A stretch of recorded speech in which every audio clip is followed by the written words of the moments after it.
האם הקומיקאים שלנו, הבשה, שמה שאני מכיר, אתם לא הרבה. יש אותי ואת שלמה בייבי בייבי, ועכשיו יש את הבלק קומדי. אתה סיפרת מקודם שכן, אתה מגיע להופעות של ועדי העובדים, משרדי ממשלה עם הבשה אחד, שאלה אם השאר הקומיקאים כן מגיעים לשם, כי אני חושב ששם הכסף הגדול. אז בכלל, אנחנו מגיעים לשם, עדיין לא ברמות הגדולות.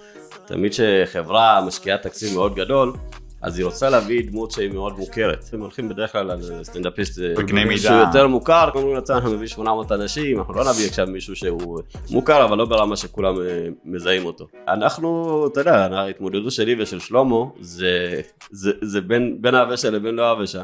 צריכים כאילו להוכיח ללקוח, שאנחנו מתאימים לאירוע. שלא יצטרך לראות לכם רק לקהל הבשה. יש לי דברים שלא מתאים רק לג'וקים, אל תדאג, אני מבטיח. בדיוק. כי זה באמת זה ככה. אבל אני ושלמה, אני חושב שאנחנו היום עוברים את כל המאבקים, את כל האתגרים, בשביל שאלה שבאים אחרינו, יהיה להם הרבה יותר קל. שהם יכולו ככה להיכנס בדלת הזו שאתם יצרתם. בדיוק, תחשוב שאין משהו שלא עברנו.